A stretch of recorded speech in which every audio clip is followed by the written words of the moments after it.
What's good, my people? Welcome into Buckets Action Network's daily NBA betting podcast. We're in the workshop Thursday, NBA slate. The boys are back, feeling good, coming off a little 7-2 ATS in yesterday's episode. We're presented by DraftKings. The crown is yours. Don't forget it. With the same boys I was with last night, Joe Dellera, JD, the prop wizard, and Michael Fiddle, the market manipulator. I am your host, Sean Little. We will do what we always do every single night here on Buckets. We'll talk about what we learned. We'll then jump into our 3-star, 2-star, 1-star bets. We'll hear from Matt Moore. We'll close it out with a little 3-point parlay from DraftKings. They're giving us north of 5-1, so stick around for that. Couple house cleaning items. Go subscribe to the Action Network YouTube page. Do that as soon as possible.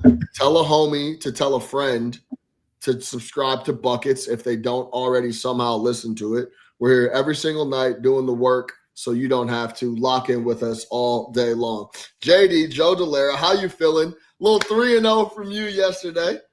Dude, we needed that one. I was kind of running into a little bit of a cold streak, some weird hooks, it just happens. That's the nature of the beast. So, you got to still be willing to fire, as Michael Scott said, quoting Wayne Gretzky, you can miss 100% of the shots you don't take. So you got to do it. you got to keep stepping up to the plate. There's no doubt about that. Michael Fiddle, what's happening, baby? Night of bad beats for me. You said 7-2 for the group. I'm the loser here. And so I'm lugging extra weight for you guys. I'm sorry for weighing down the ship and being the anchor, but we move on and we're worried about it next time. Listen, man, I wasn't going to say it out loud, but now that you mentioned it, I did also go 3-0 yesterday. You know what I'm saying? So let's try to keep it rolling tonight. You know the deal. What did we learn throughout the association tonight, this week? What are we looking ahead to? Tons of stuff, of course.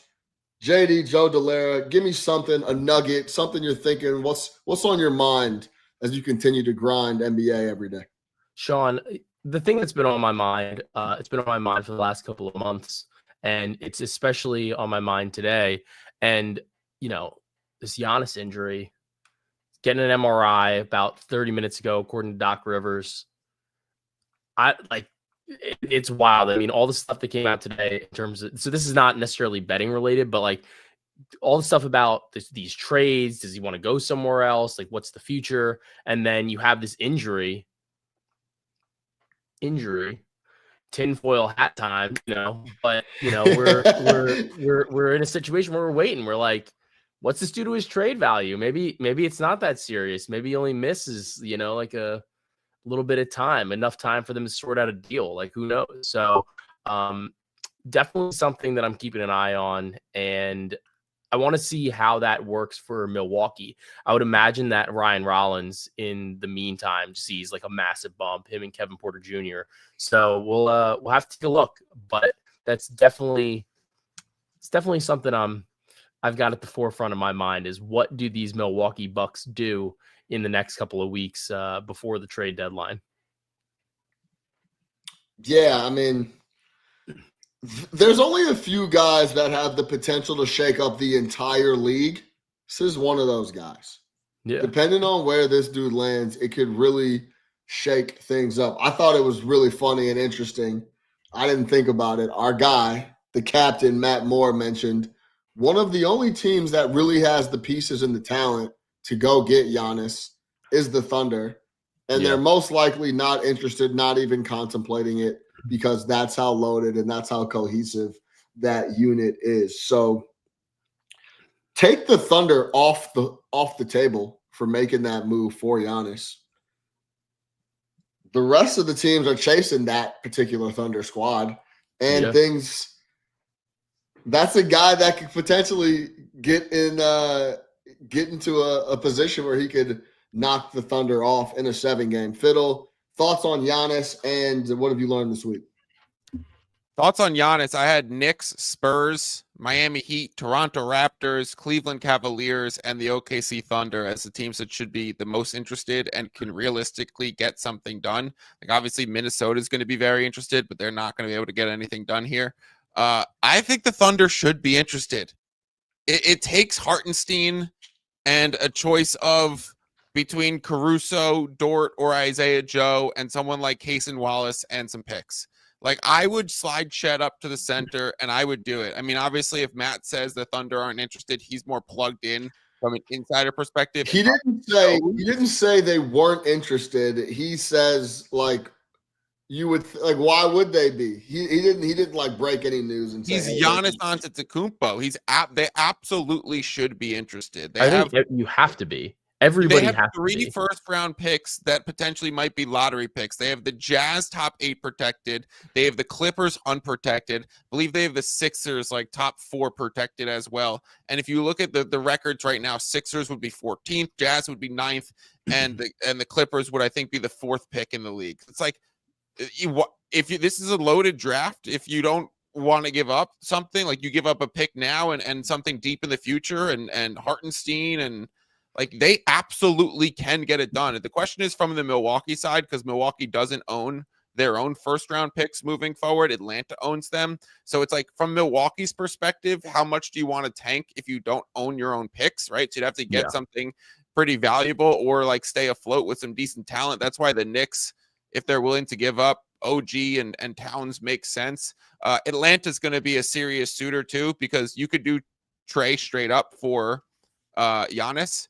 And then if Milwaukee's willing to re-sign Trey, so if you do Trey and Milwaukee's picks back or something like that in some sort of package and maybe Risa Shea, and you say we give you a number 1 pick in Risa Shea, developing prospect, Trey Young, a face of the franchise, and all of your picks back, that's honestly not a bad deal. So I think there's going to be a lot of teams that are interested. If I was the Thunder, I would push the chips. Like personally, this is a one in a lifetime opportunity. You guys are dead wrong on the Thunder, and I'll tell you why. There is absolutely no reason to mess up anything that they've got going on right now. Zero. It doesn't matter if it's Giannis or not. They're coming off a title.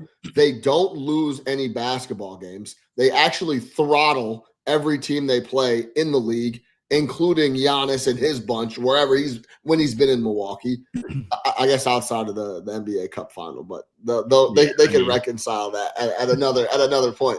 But you absolutely do not shake up what they have going in Oklahoma City. All your big boys are paid. All the boys that don't need to be paid big dollars aren't paid big dollars, and they seem to be okay with it. They don't speak. None of the guys make a peep about anything. Cason Wallace doesn't. You never hear from him. You never hear from Isaiah Joe. You never hear from all those guys. Everybody that needs to be paid is paid. I don't know why you would ever shake up something like that. If there's, just like I mentioned, Giannis being a guy that could come in and really shake the league up and compete with the Thunder, he also shakes up the Thunder and how they go about things. The locker room gets shaken up. The usage rate gets shaken up. SGA then has to second guess, do I get Giannis the ball here? It completely changes everything. I think the reason you're seeing the Durant thing work so well in Houston is because it just filled such a specific role that they needed, that you could slot one of the best guys offensively ever to do that. It would be how many more games do you guys want the Thunder to win? They're coming off a title and they have 1 loss. It's outrageous. So I don't see why you would go in there and shake up anything. Now, if things start to go south at any point in the next couple of years, that's when you start cashing in chips and maybe making some changes. But yeah, I disagree with you guys. I wouldn't touch that Oklahoma City situation. Whatever, they got some special shit going on over there. They all like each other. They don't go out. They don't party. The head of the snake, SGA, is so fine-tuned on and he's getting better from 3 and on defense. I wouldn't touch that Thunder squad. What did I learn? Oh, the Bulls are finished. That little run to start the year was nice and fun, and we were talking about if Wait till Kobe White gets back. It's only going to go to another level. You should have heard some of the shit I was hearing from my friends here in Chicago. They just got beat up at home by the Brooklyn Nets. They dictated everything, the pace, anything you want. They just were manipulated and did whatever they wanted on their home floor. They had to eke by a game about 10 days ago to get by the Wizards at home. The Bulls thing needs to be completely unloaded. For whatever reason, guys, literally, I would call it 7 years in a row. The Bulls have these 10-game spurts where people's eyes glaze over and they're like, oh, yeah, this team can compete. And it's dead ass wrong every single year. Please stop with this. Outside of that little run with Lonzo Ball, when they were actually playing really well before Lonzo Ball had the knee problems and went through like that micro fracture. I don't know exactly the details on that knee surgery, but that's when they were probably okay. Outside of that, everything else has been fool's gold, and this is no different. This is a 35-win basketball team. Patrick Williams is stealing so much money. He must smile every single payday. Like, I cannot believe this money is hitting my account. He's making 18. You should go look at the people. Patrick Williams makes $18 million. You should go look at the other players in the league that are making $18 million and how much they contribute to winning. It's obscene. All right, let's get into it. The 3-star, 2-star, 1 bets. But first, let's hear from our guy, Matt Moore. The Buckets podcast is sponsored by DraftKings, and in partnership with DraftKings, our listeners get a great offer. Right now, new customers can bet $5 and get $200 back in bonus bets. That's right. New customers turn $5 into $200 if your bet wins, paid instantly in bonus bets. If sports betting is not yet available in your state, don't worry. You can still join in on all the fun with DraftKings Daily Fantasy Sports and have the shot to win cash prizes. To get started, use promo code BucketsNBA when signing up. Again, use code BucketsNBA when signing up with DraftKings to get on board. The crown is yours. Use code BucketsNBA on DraftKings. It'll get you where you need to go. Go download the Action Network app as well. Go follow my guy Joe Dellera on all socials at Joe Dellera. Go follow my guy Mike at Fiddle's Picks on Twitter. Man's live daily breaking down the market on his show. NBA with Fiddle. Is that what it is, Mike, right? NBA betting with Fiddle. Yep. NBA betting with Fiddle. Follow me too. I'm Chicago Flow. Let's get into it. 3-star, 2-star, 1-star. Let's go to you, JD, because me and Fiddle are not heads up this evening. We are together on a play. So I'll come to you. Give us that 3-star prop. All right. So my 3-star prop is my guy, Neemias Queta, over 20.5 points plus rebounds against the Washington Wizards here. I think this is a great matchup for him. It's especially given a couple different pieces of context. Jaylen Brown is expected. It looks like he's going to be out based on what the injury report looks like. I think that's going to open up a little bit more usage. Plus, Alex Sarr is going to be out for the Washington Wizards. And I think that that's even more important. Washington is already pretty weak on the interior, and coupling those two things together, I think this sets up to be a great spot for Queta. He had 15 and 12 against them about a month ago on November 5th. And I actually think I bet his double-double that day too. So we're going to go right back to the well. I think it's a great matchup, especially given what the injuries are. So 20.5, it's a number that he doesn't really hit, but I think that that's because this game has a little bit more additional context. So I'm going to grab over 20.5. Yeah, we talked about Neemias Queta yesterday. I'm a big fan of the big fella, the feature big man for Boston. They're playing Washington. Always a good spot for bigs to get busy, and Jaylen Brown's not going to be on the floor. So there's just a lot of opportunity for a lot of guys to step up. Why not Neemias Queta? Fiddle, what do you think of this? Yeah, I like it. I like the fact that it's Jaylen Brown and Sarr out. I actually think that provides more opportunity for Queta around the rim. If Sarr's out there, you're going to drag Queta away from the rim. So without Sarr, it's probably a good play. It's going to be replaced by Marvin Bagley. We'll hear Fonseca talk about his fantasy team in some capacity, but it's be a good play for Joe. Yeah, I think that's a good point. Especially when you're looking at bigs too. being around the rim, one of the things that doesn't get looked at as much that probably should is the guy that said big is going to be matched up with. Are they going to be pulling them away from the basket, or are they going to be playing in the post where you're around to pick up rebounds a little more easily? Something to keep in mind. I think like learning rotations is always huge. We've talked about that a bunch here on Buckets. Learn rotations, figure out exactly where, find that heat map on where that big or where that where the big is going to be matching up on the floor. It'll help you decipher the market on how you feel about bigs, especially rebounds. Nimi Keita over 20.5 points plus rebounds for JD. All right, Fiddle, I'm going to come to you because I know we're going to say a lot of the same things, and I'll add a little bit of color after you get done. We're both on the same play. Give us your 3-star for the Thursday NBA slate. Yeah, it's going to be the Toronto Raptors. I think you could find, -1 in the market right now, a money line around -115, -120. All of those are good to me. We do have word on the Lakers that Luka Doncic is out. So if you're running models or power ratings for this game, it would probably be Toronto +1 with Luka and with Jakob Poeltl. And those are the two injury news that we've seen. So RJ Barrett's been out, so he's priced in to most recent ratings for priced in as out, more specifically. And so looking at this, if Luka Doncic, who I have as the 5th most impactful player in the NBA with a 4.2-point ATS move, especially with LeBron healthy, then we go say, okay, this should move to Raptors -3, 3.5. And then Poeltl out. Maybe you give Poeltl worth a point, 2.5. I don't know why we're sitting at around the ones, and ones are insignificant numbers too. It's the 11th most common outcome in the NBA. So I'm taking anything Raptors -1, 1.5, 2. Thinking this closes north of that, and this is a Raptor spot for sure. Yeah, I agree 100%. We're talking about Raptors. I flat out, I got +1.5, and I took money line +108. You can still get. I'm giving out here Raptors on the money line for my 3-star -115 over at DraftKings. Flat out, the wrong team was favored in this matchup. This had Los Angeles Lakers juice written all over it, just like, oh, Lakers, let's just they're the favorite here. They'll get a lot more action, and it just shouldn't have been that way. You talk about Jakob Poeltl and RJ Barrett being off the floor. There's a lot of instances where the Raptors defense gets better.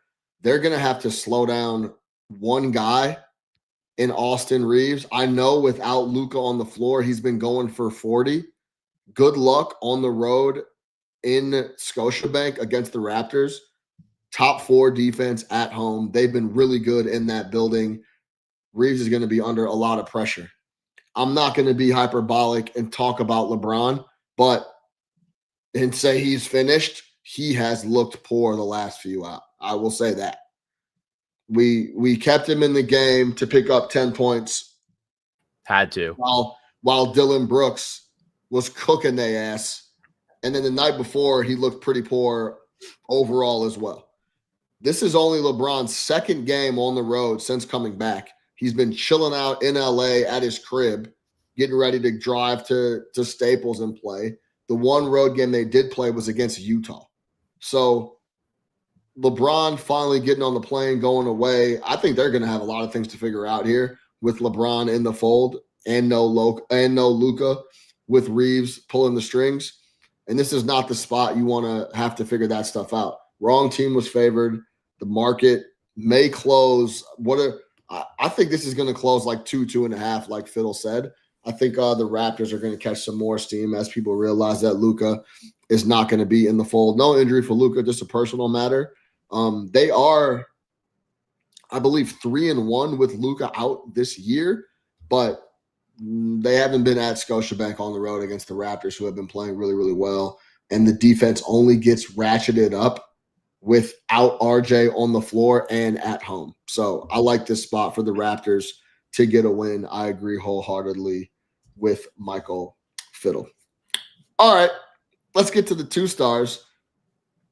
Joe, I'll come to you if you have any time. Any thoughts on this Lakers spot and this Raptors spot and who was favored coming in and kind of where the market is shifting.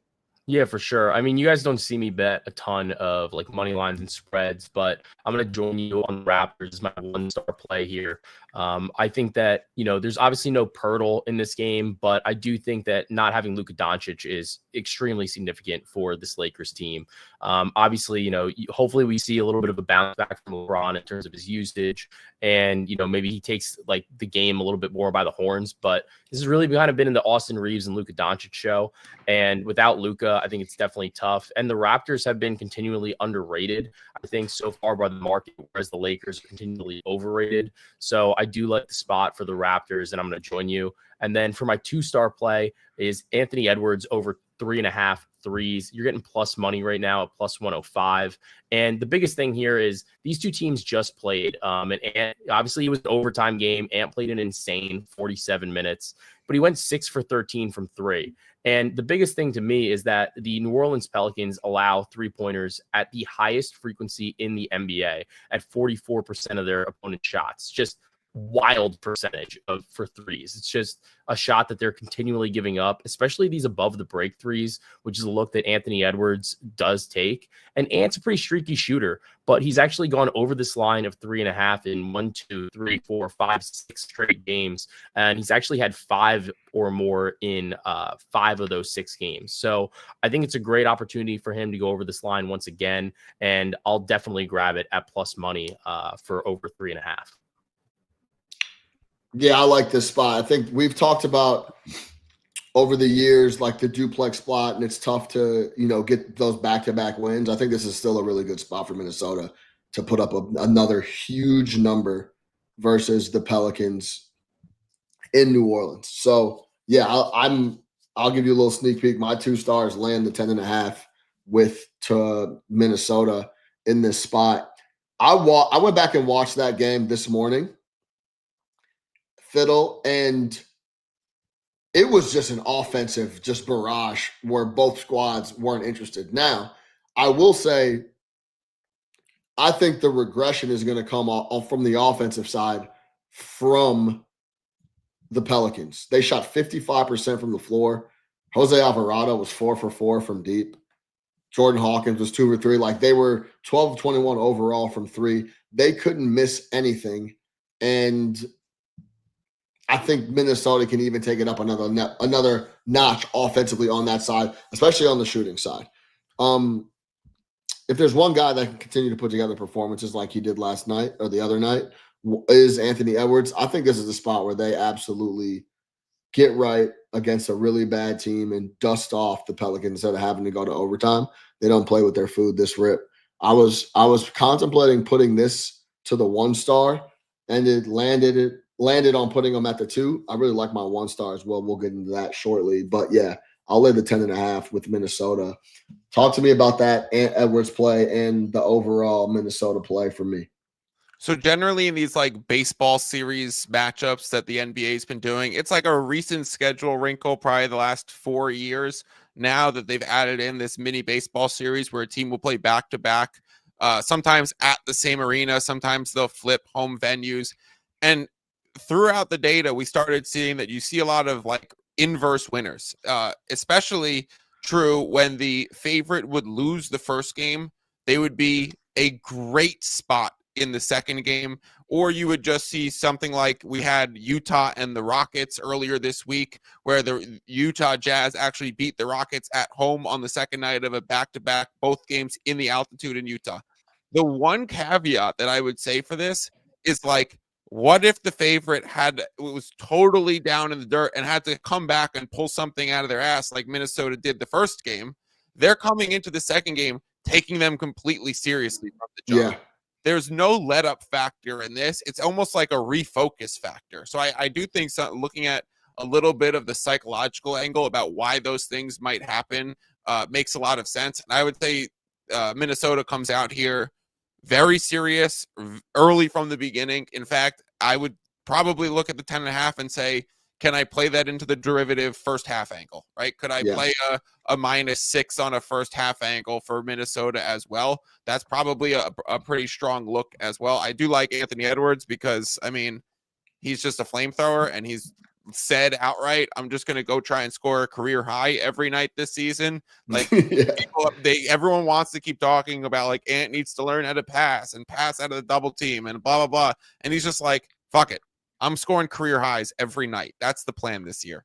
And he's come out scoring a ton. So yeah, I think both of them, I have no qualms with either of them. I might tail the spread, but play it in a first half angle. I'll see if a line is posted for that yet.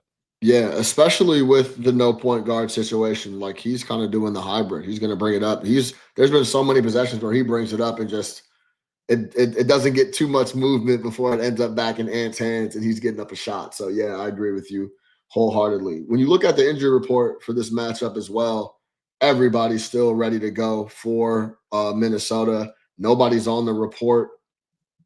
Like any big time figures. Let me pull it up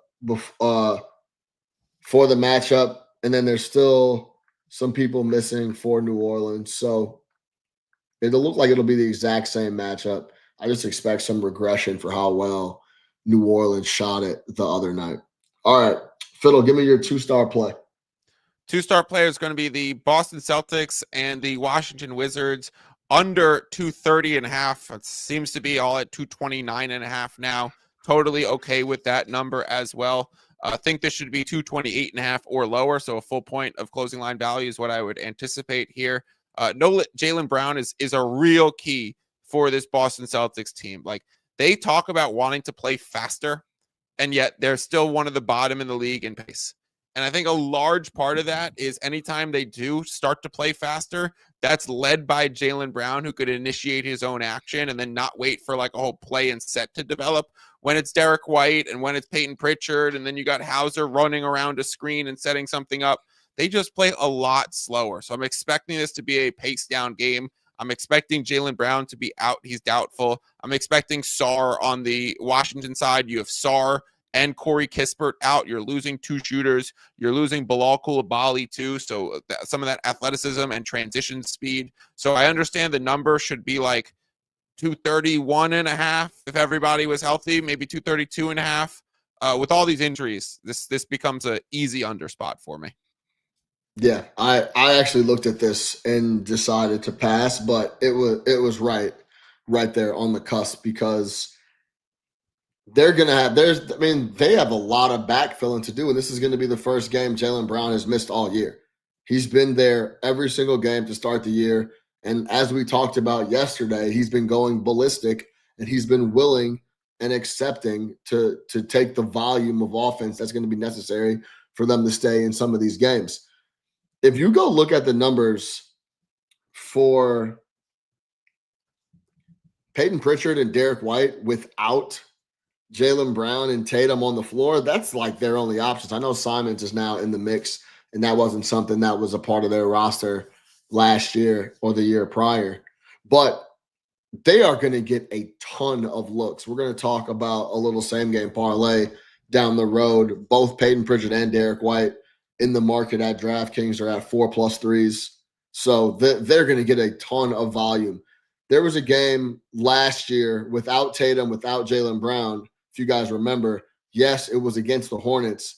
Peyton Pritchard was going crazy. He went crazy in back-to-back games. First game had Tatum. The second game had no Jaylen Brown, no Tatum. And it was just absolutely the Peyton Pritchard show. He had 30+ in that game. So look out for Peyton Pritchard, look out for Derek White, and hopefully Nimi Keita, as Joe Dellera laid out, can also bring a ton of noise. And it's those 3 guys producing the PRA, but I expect a ton of volume for Derek White and Peyton Pritchard in this game. Let's go to, we got the 3 stars, we got the 2 stars. Let's go to the 1 star. Fiddle, talk to me about Jared McCain. Jared McCain over 1.5 threes is my 1 star. There's a -130 out there. There's a -160 out there. That's probably the limit that I would play it to. It probably goes even further than that tomorrow, but I would stop there. He's taking a high volume of threes, and with the injury report, that's for the Philadelphia 76ers tomorrow. Like, we know Oubre, we know Watford are going to remain out. Paul George, Quentin Grimes questionable for this game. He's going to get a lot of his minutes, and he's just jacking up threes. He's being really asked to fill a corner roll dunker spot at like 3-point shooter, and 11 3-point attempts recently, 10 3-point attempts recently, 6 in his most previous game. So I'm just like looking at McCain, and like they're asking him with Maxey and Edgecombe to be the main on-ball guys to play off-ball and be a catch-and-shoot player. So over 1.5 threes is kind of a no-brainer for me. This is a clear volume play. We've seen some overaction hit the market, and so I don't really want to chase an over with the Warriors missing so many guys, and I'm not sure Jimmy Butler's going to play tomorrow. So I thought the best way to play the game trending over and the volume and the usage for McCain to be towards the over. In fact, right before we went live, I sent in that I was wanting McCain over 1.5 threes. And our producer David goes, "It's funny, Joe was just saying that he's starting to look at the McCain props." And I said to Joe, I go, "Joe, once we hit this, we'll have to do a shared TikTok dance." And so if anyone's wondering where Joe went right now, he's actually going to start practicing Jared McCain TikToks. So we'll be doing some TikTok dancing, me and McCain and Joe Dellera tomorrow on 2+ threes. There you go. Yeah, I mean, a lot of question marks on the injury report for Philly. Looks like Embiid's doubtful. QG is a big one here, especially when we're talking about 3-point ball. So if he's not able to go, I think that's a really great look for McCain as well. I really wanted to lay the 3.5 with Philly in this game. I just couldn't get there without knowing the full. Yeah, me too. I really considered the 3.5. Yeah, I really wanted to lay the points. The injury report is spooky, man. Like I would love to. I'm gonna wait and see what it looks like come tomorrow morning. Potentially, obviously keep my eye on it the rest of the evening as we record this at 11:48 Eastern on Wednesday night. But yeah, I almost went there. So yeah, I like that cap. I think McCain could get a lot of extra looks depending on how the injury report breaks. All right, for my 1 star. This is the reason it's a 1 star is because I don't know what the injury report's going to look like because they're on a back-to-back and they're traveling. But I'm going to take the Brooklyn Nets. It's right now +4.5. I was looking at it at +3.5, so it's moving against me. It's 4.5 at DraftKings, -115 for the Brooklyn Nets at home, hosting the Utah Jazz. Total sits at 231.5. No injury report submitted here for the Brooklyn Nets on the back-to-back here in Chicago playing the Bulls. Now, this is why I lean Brooklyn Nets here. Maybe it's recency bias and what I just watched them do to the Bulls, but the Bulls are similar to the Utah Jazz offensively, is that they want to get out and run a high-paced style of offense, and the Nets are the exact opposite. And they seem to get squads sometimes to play in their favor. Slow it down. I want to say, off the top of my head, I think the Bulls scored 44 points in the first half tonight against the Nets. Like, that shit's not going to get it done. And that's all because Fernandez and the Nets have guys playing their style, playing grinded out, slow-ass basketball. So that's what Utah wants to do. They're going to try to go and do that. I think it's a lot tougher to bend Brooklyn to your will than a lot of folks realize. Now you're asking the Utah Jazz to go on the road and win by margin. I can't get behind that. So I would take the 3.5 as my 1 star. Now 4.5 -115. Never feels good when you play something and it goes against you immediately. But I do lean Brooklyn Nets here. Of course, I'll take the extra point at 4.5 on my 1 star bet. Joe Dellera back from emergency. He just closed a $2 million deal. So congratulations, Joe. Well done. I'm glad you were able to come back after closing the big deal. Well done. Yeah. We had to get down on Fiddle's 1 star. I said you were going to do some McCain TikTok dances. You were choosing which TikTok dance we were going to do tomorrow. It's the only way to do it. Any thoughts on Brooklyn and Utah. I know it's a nasty game. I know it's a plug your nose and grab it, but I just watched them beat up on a team in the Bulls that wants to play ball exactly like Utah. I know it's a back-to-back. I know that is tough with the travel. And on no rest, Brooklyn's like 0-4 ATS, so that's never great. They're both two bad teams, but I'll take the home team over a full possession that just played a similar style squad in the Bulls the night before, pending injury report. Yeah, and I mean, Utah gives up a ton of threes, so Michael Porter Jr. was cooking. If he plays again, like I don't think it's out of the realm. I'd probably be looking at some Isaiah Collier stuff or Keontae George. I think it's a good matchup for them. Utah fucking runs, and against this Brooklyn Nets team on the back end, back-to-back road travel, they aren't traveling. I guess Brooklyn's at home again, but or they're traveling. No, they're traveling. Yeah, they were in Chicago tonight. So they're still traveling. I think that's tough. So I think this could be a good spot for Utah. Isaiah Collier, I'm not always like super high on his points. He just is inconsistent in scoring. But at the same time, he just played 2 tough games against the Houston Rockets. He barely scored. He scored 2 points and 3 points. I think this could be like a decent bounce back spot for him. And then especially in the dimes, like if we're gonna get, I'm not sure where it's gonna necessarily open, but he had 4 assists in 2 games in a row against the Rockets. 7 against the Kings, a couple low games against better teams, realistically, the Warriors, the Lakers, and the Thunder.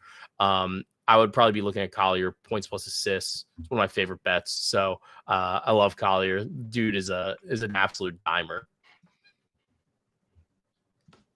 Fiddle, any thoughts? I do think MPJ is going to play. So that if he does, you'll get a better line, and he's active. He looks amazing. Like, how bad can the team be to make MPJ still an all-star player this year? Honestly, he looks amazing. I said it at the beginning of the year. Like, the Nets fleeced Denver in that Cam Johnson trade. I used to work for the Nets. I've always been a Nets fan. I got MJ and Kobe on the wall back here. Growing up, it was a Devin Harris fathead on my wall and a bunch of T-World jerseys when they moved to Brooklyn. Yeah, it's like I've watched this team closely for years. Cam Johnson to me was perennially overrated from his Phoenix days, and like he fit great into an awesome Phoenix system. Then when he came to Brooklyn, he was hurt more than MPJ, and he was a worse shooter. And I just like this MPJ guy. He's so much better. MPJ's playing fantastic basketball this year. He should be an all-star if he plays tomorrow, which I think he will. You should close back at that 3.5 or 3, Sean. Yeah, I mean, I thought I loved that trade. I don't know what the fuck is going on with Cam Johnson, brother. Offensively, that shit looks wicked. He's just not producing like I thought he would, and living that easy life playing with Jokic. I thought it was just going to be a perfect spot.